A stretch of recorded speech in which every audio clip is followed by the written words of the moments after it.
Microbial sterilization. Sterilization is one of the most important topics in microbiology, whether be it undergraduate or postgraduate students. And today we'll cover the physical methods of sterilization. So before we dive into the sterilization proper, we'll just have a quick recap of some terms. That is your antiseptics. These are some chemical disinfectants that can be safely applied on skin and mucous membrane. So these will prevent the growth of bacteria. Again, there are two types. You have a bactericidal agents which can kill the bacteria, and bacteriostatic agents which just prevent the bacteria from multiplying actively.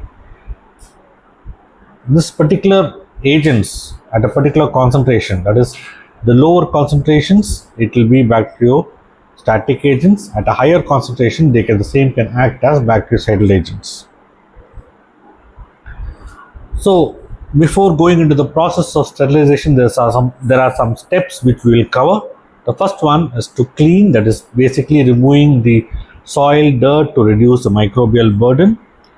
This is followed by decontamination, which is making all the microbial, chemical or radioactive components free of the particular article you want to sterilize.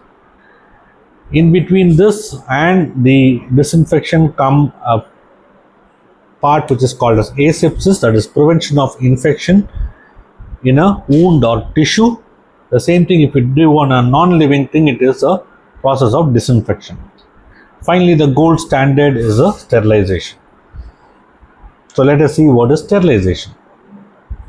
It is a process by which an article, a surface or a medium is freed of all living microorganisms, bacteria, virus or spores.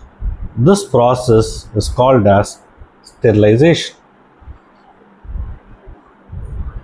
So when you classify sterilization, you can mainly classify them into physical methods and chemical methods. So the physical methods will encompass sunlight, drying, dry heat, flaming, incineration, hot air oven, using moist heat, which can be pasteurization, boiling, steam at normal pressure and steam under pressure. Apart from this, you have the filtration using candles, asbestos or membranes. Finally, you have a concept of radiations and vibrations. First and foremost, sunlight. The beautiful sunlight has a bactericidal activity which can itself sterilize most of the bacterium due to the presence of UV rays. But again, the effect varies from area to area. So the basic component of sunlight is to use the heat along with the combination of UV rays. The next part is drying, wherein we know that moisture is a big part of any cell, any living cell, including bacteria. So drying basically removes this moisture and can kill the bacteria. It is an unreliable method because how much of the heat can dry how much of cells you cannot calculate precisely. And again, spores have no effect because the temperature is too low for the bacteria to the spores to get killed. Then you have the heat reliable method. If your material what you want to sterilize is can withstand heat, is a better method. So what all do we consider while doing this sterilization with heat? That is nature of heat, whether you are going to use a dry heat or a moist heat. What is the temperature you want to use? How long you want to use sterilize the material? What is the density of microorganisms in the particular instrument? What is the character of microorganism? Whether it can withstand heat, how much it can withstand heat, what is the type of strain, and does it have the capacity of forming spores, and the type of material from which the microorganism needs to be killed. How this acts basically is dry heat acts by protein denaturation, which will lead to oxidative damage and toxic levels of electrolytes inside. Okay, imagine just making a omelette from an egg. So initially the white part is kind of transparent or translucent, but once you put it on a pan, because of the heat, all the protein is denatured and the color also changes. So moist heat, then the steam liberates the latent heat when it's on a cooler surface. So the temperature of that particular surface will increase. Spores, it's the opposite of what you do for generation of spores, that is When you increase the water content, the spore will break down. So there is an increase in temperature will decrease the sterilizing time. So there is a particular definition which is called as a thermal death time. Minimum time required to kill a suspension of microorganisms at a predetermined temperature in a specific environment. So if there's any kind of impurities, maybe organic substances, starch, gelatin, this will all increase the thermal death time. If you add little bit of disinfectants or alter the pH, then we may be able to kill the bacteria faster. So let's use a dry heat methods now. So first and foremost is the flaming, which is the most common thing. What you see is a Bunsen burner. It's a sterilization of a loop or a wire. So what happens, it becomes, when you show it in a Bunsen burner, it becomes red hot, and whatever the particular organisms are there in that loop will be killed instantly. The next most commonly used process is incineration, where you are able to destroy most of the biomedical waste by using this method. The PVC, polythene metals can also be used. The only problem is it emits a very dense kind of smoke. So these are some types of incinerators you might have seen. It goes at a very high temperature. So this is what it looks inside when it's a red hot.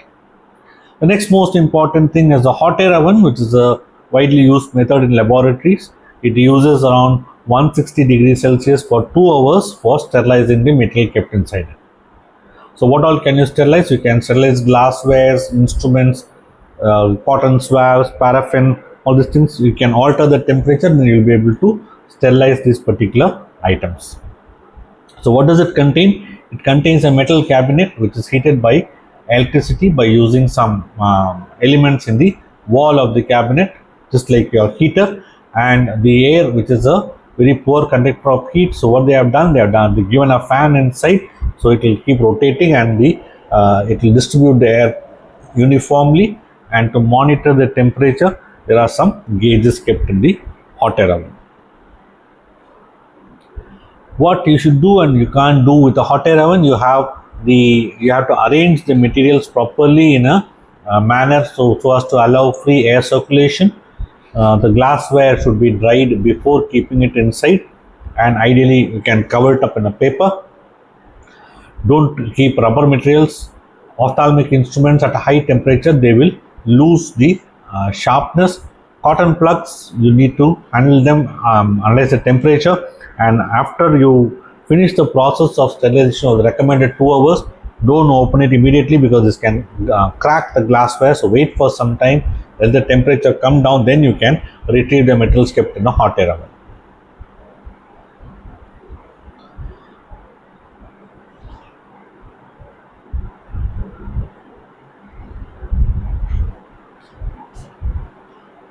So for any instrument which is working, you need to know about the controls, whether the machine is working properly. So physically you can monitor the temperature, or you can use thermocouples. Chemically you can use what is called as a brownish tube or green spot. So if it has been sterilized properly at a proper temperature, then the color will change. Biological you can use a non-toxigenic Clostridium tetani or Bacillus subtilis spores. So 10 to the power of 6 spores kept in a paper strip will be kept along with the sterilizing material. So after the process is over, we'll take these strips and inoculate in triglyceride broth to see if the bacteria grows. If it doesn't grow, that means the sterilization has happened in a proper manner. So these are some examples what I have just put together. Next comes the moist heat, where there's temperatures below 100 degrees, temperatures at 100 degrees Celsius, and steam under pressure. So we'll see one by one. So first of all, temperature below 100 degrees Celsius, you have a very classical example is pasteurization. It's used for milk. So you have two processes, you have the Holder's method and flash process. Holder's method uses around 63 degrees for 30 minutes, the milk is boiled. Then flash process uses 72 degrees Celsius for 15 to 20 seconds, followed by rapid cooling to 13 degrees Celsius. So this is a commercially used pasteurization setup. So why do you want to use it? You want to kill all the non-sporin pathogens, for example, your mycobacteria, brucella, salmonella, whose infection can spread from animals to man. The next one, that is most important one, is Coxiella primitive can. It's a heat resistant one, so 63 degrees it might be able to survive. So use a flash process where there is a immediate and very fast change in temperature from a high temperature to a very low temperature. So that temperature change can kill the bacteria faster. So next one, you have a vaccine bath, which is used for vaccines of non-sporin bacteria, which can be inactivated by heat. So what do? You keep the temperature at 60 degrees for 1 hour. So any media which contains a serum or body fluids with proteins can be sterilized using this method. The only thing is the temperature is slightly brought down when it is serum. 56 degrees for 1 hour in a water bath on successive days can be used. Then you have the process called infusion, which is heating at 80 to 85 degrees Celsius for 1 hour on 3 successive days. So for media, what you're using like Dovenson Jensen or Leoflow serum soap can be sterilized using this particular process. So non-sporing bacteria will be killed at 60 degrees Celsius. Viruses, again, they can be rapidly inactivated. Poliovirus can survive 30 minutes at 60 degrees Celsius. Hepatitis for 10 hours. Staph aureus and Streptococcus faecalis around 60 minutes. 80 degrees will destroy most of all the vegetative forms. The spores will require 120 degrees Celsius for 4 minutes or 330 degrees minutes at 100 degrees Celsius.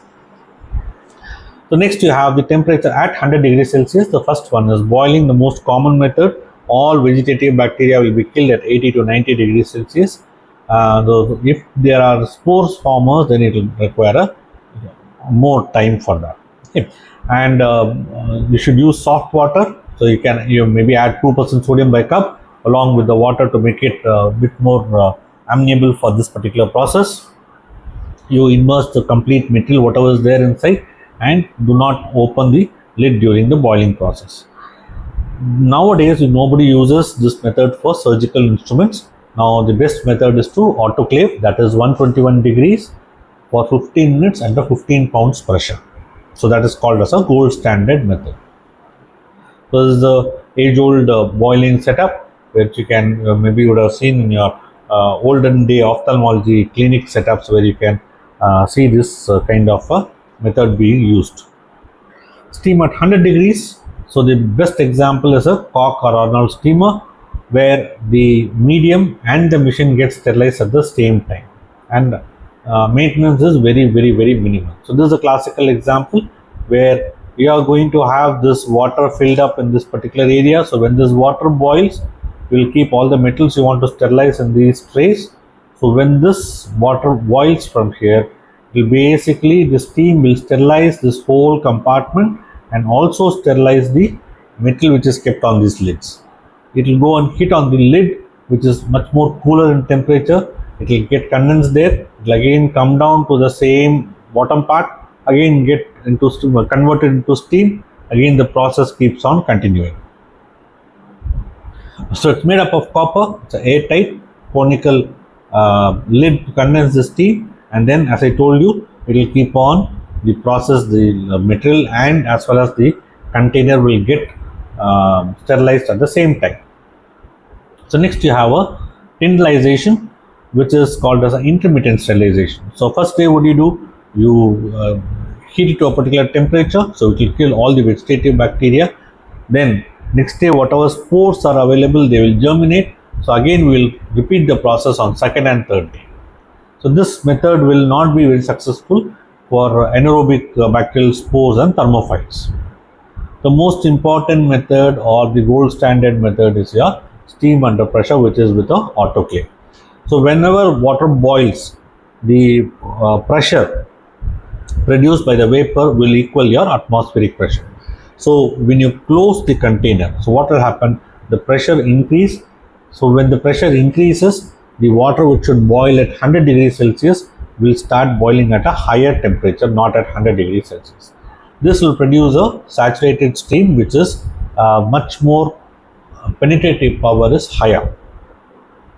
So whenever the steam comes in contact with the cold surface, the temperature will be transferred to that particular surface and the water will condense. So 1600 ml of steam at 100 degrees Celsius at atmospheric pressure will condense to 1 ml of water with release of 518 calories of heat. So this huge reduction will suck in more steam to that particular area till the temperature of the both surface as well as the inside environment is the same. So this will kill the microbes, the moisture. Along with that, the temperature, which is higher routinely, will be useful for killing the bacterium as well as spores. Spores, as we discussed earlier, they will get moisturized and they will burst out. So most of the items, dressings, instrument, laboratory items, culture media, pharmaceutical products, you can sterilize using this particular method.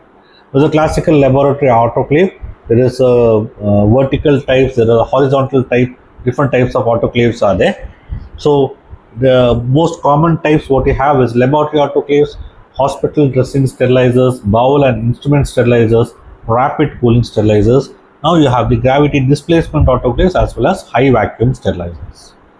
So if you look at the parts, you have a basically a area for holding the water, the heating elements. Then this from there, this steam has to go via the perforated bottom plate. Then you have a basket on top, which is a highly closed pressure vessel. On top, you have a tight fitting lid with valves. You have a pressure valve, you have a pressure gauge, safety valve and thermometer, and you will have the air inlet and outlet mechanisms also. So what happens here? First, we will add water to the cylinder. The metal which is to be sterilized is placed on a tray and the autoclave is slowly heated. Now the lid is closed tightly with the screws and discharge tap is open. So the initial steam, which is very light steam, will be allowed to escape out and slowly the pressure is adjusted. Once the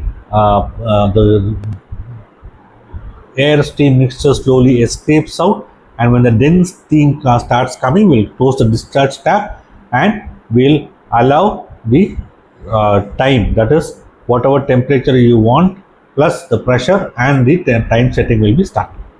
Okay, so if to make sure that the whole air and steam mixture is gone out, you can connect a tube to the discharge outlet and you can put in a bucket of water. When the bubbling stops, that means the complete air has come out and the discharge tap can be closed. After this process, that is the classical cycle is 121 degrees for 15 minutes at 15 pounds pressure, which is your autoclaving cycle. So now after the holding period, that is after this 15 minutes is over, what do? You wait for the heater to slowly come down to a normal temperature. Slowly the discharge tab is open to allow air inside, and if we are hurrying in this step, then it can lead to some accidents inside the laboratory, which we don't want. So even though we say it's a gold standard method, it has some defects. So what is the defect? You have a method of air discharge which is inefficient. There is no facility for drying the load before opening the autoclave, and these things can be come up or it can be made better with using a vacuum sterilizers. Now here, just like we used in a hot air oven, we have some sterilization controls. So physical, you have the temperature and pressure monitoring gauges. Chemicals, you have the Brownies tube, chemical indicators, you have the autoclave tapes, bovidic tapes, and biological, you have the spores of Bacillus stereothermophilus.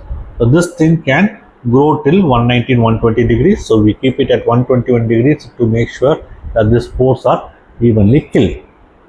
The next process is a filtration. So this will help the to remove the bacteria from the liquids where you cannot use heat, like sugars, sera or antibiotics. So viruses can pass through the filters. So if you want to viral extract by just removing the bacteria alone, you can use the filters according to the size. You can also utilize bacterial toxins which can be taken using this particular filters. Okay. So first we'll start with candle filter. There's a olden type of filters which have different grades of porosity. Basically are used for water, they were used for water filtration. They can two types, unglazed ceramic filters and diatomaceous earth filters were used earlier. Then you had, after the candle filters, you had a concept of asbestos filters, which were disposable single use disc.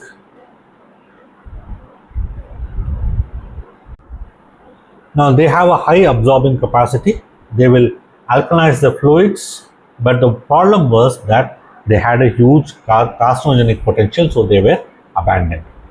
Then you had these sintered glass filters, which is basically use different glass particles of various sizes, which are fused, and they have a low absorptive property. Now the problem with glass is it's a very brittle and expensive, but it can be easily cleaned. Now the best one among the filtrations is a membrane filter,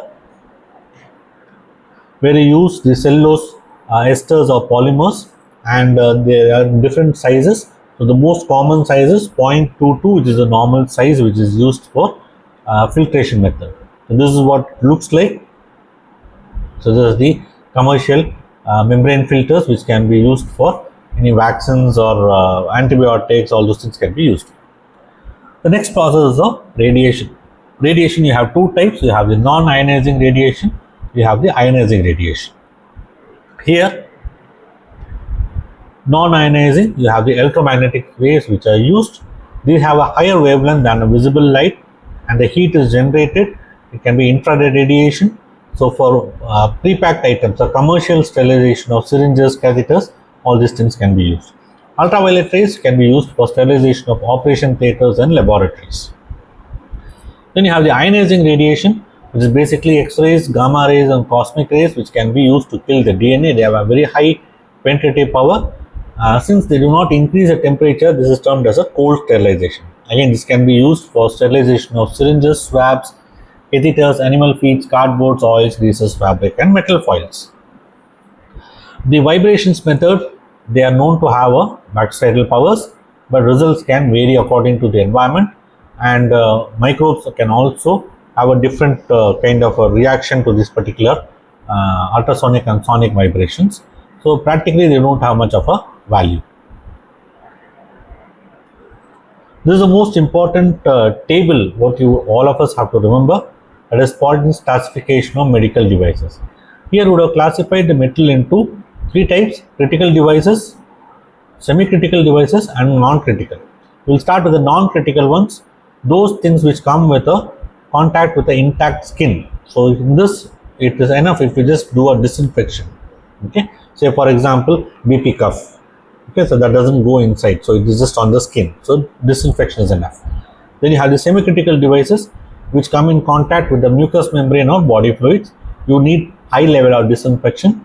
For examples will be respiratory equipments, non-invasive flexible endoscopes, urine bottles, etc. Finally, you have the critical devices, which is basically those which enter the sterile sites, like your surgical instruments. So the recommended method is to properly sterilize them. So your implants, processes, endoscopes, syringes, needles, all those things need a highest degree of sterilization possible. So this is Paulding's classification, which you need to remember for our proper sterilization methods. So that completes your physical methods of sterilization. Maybe in the next video we'll talk about the chemical methods or the disinfectants. I hope this video was small and informative. Please do like and share this video and subscribe to my channel. Thank you.